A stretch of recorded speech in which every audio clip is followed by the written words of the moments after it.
In last video, we saw how multiple goroutines can communicate with the help of channels. With the help of channels, one goroutine can send some value and another goroutine can receive the same value. So in this way, communication happens. Now with the respect of channels, Golang has another concept of select statement. Select statement in Golang provides a powerful way to work with multiple channels simultaneously. It allows you to wait on multiple channel operations, making your code more efficient and flexible for handling concurrency. So how does it work? Here we can see we have taken two channels.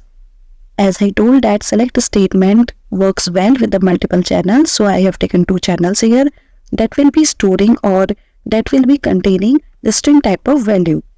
Similarly, I have taken two goroutines here.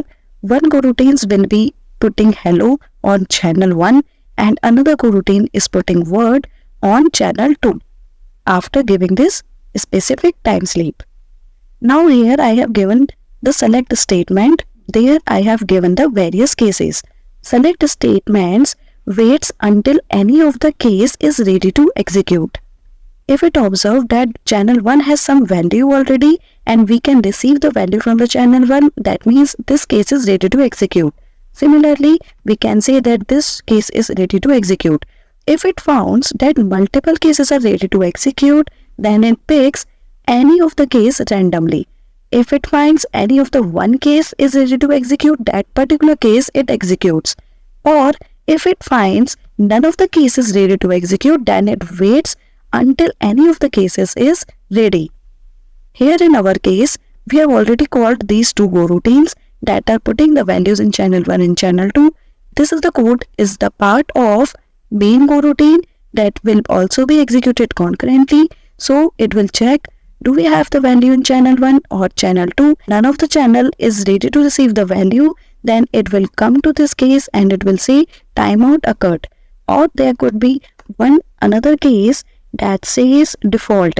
So similar to the switch statement, we can provide the default statement as well. Now let's see how does it run.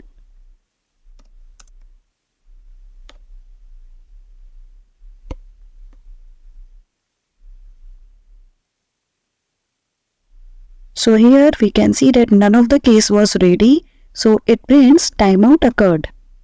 Let's comment this time sleep. Run it again. And here we can see that we got the value in channel 2. So basically this case matches and we got the value from channel 2, that is word. Similarly, suppose I am giving the time sleep here and we can make this channel enable. In that case 1 will be ready to execute and will get the value hello here. Now there could be another case. Suppose both of the goroutines are ready to execute. How can we make it possible? So here I am giving the time sleep of 3 seconds. Until that time, both the goroutines will be executed. Let's see the behavior. That case here it has randomly picked this case because till 3 seconds both of the channels will be ready. Both of the channels will be having the values and both of the cases was ready to execute. But in this scenario, it will be randomly picking the value. So in this way, with the use of select statement, we can work with multiple channels, multiple goroutines, and we can select the cases as per our requirement. Thanks for watching. Don't forget to like, subscribe, and hit the bell icon for more exciting content. Bye-bye.